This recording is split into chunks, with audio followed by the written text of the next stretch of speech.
We made it through the storm. Now we have to fight another storm. And it's just not fair. People living on Fort Myers Beach have had their fair share of problems recovering from Hurricane Ian.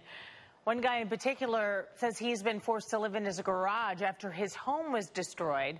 The town signed off on Rick Lawfrey's permits to fix up his garage, and now they're saying it actually needs to be brought up to code or torn down. Lawfrey is so fed up with the process, he's decided to protest on the roof of his garage. Take a look. This is a live look. He has been up there for 2 days now. NBC2's Gage Goulding is with Lawfrey right now along Estero Boulevard. Gage, so why did the town change its mind about approving the permits in the first place? So it's a little thing, but it's a big deal. You see this right here. You kind of see the outline of where the roof used to be. This is called the flashing, and that's kind of where the house attached, in air quotes here, to the garage. But you can see the garage on its own, it stands on its own. But this flashing here, well, the town says this is what connects the two structures together and made it one. And that's why they say they need to bring it now. Now, what's the real hiccup here is that the town already approved permits for Rick and his wife Amy to go ahead and renovate and repair their garage from Hurricane Ian, but now they're walking back on that and they're saying, we probably shouldn't have done that because they're attached, and you know, it's kind of frustrating, especially after you spend $25,000. It would drive you up a wall. Well, Rick, it drove him up to the roof. Rick, you're up there right now, and I gotta know, I mean, what made you want to go up to the roof in the first place, Rick? Just to find answers to our problems.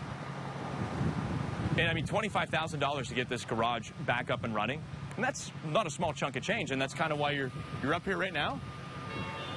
Yeah, that's kind of the reason. You know, we just can't get any solid answers to our architects or engineers who drew the plans up. They just can't find the right answers from the town that say that we can't have it, so that's why I'm up here. So. And you're quite the spectacle here. I hear a lot of horns honking. It's the community support that's also keeping you rallied up here as well, right?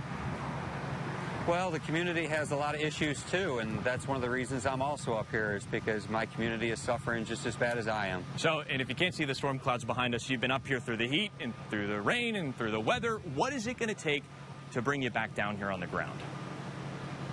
For either my engineers and architects or my planner or permitter to get an answer from either the state or the town as to what code applies to the reason I have to knock down my garage. Well, Rick, we got a couple of answers from the town of Fort Myers Beach. I'm reading them here because I want to get them correct. The first one, there's 3 of them. The first one, build a new attached home and bring the garage up to code. That means more money for Rick and Amy. The second is convert the garage to a standalone structure, which Rick and Amy says it already is. The town says it's not. So convert it to a standalone structure and then build a separate home, right? And then the third option is bulldoze it and start from scratch. Now, FEMA was here earlier today.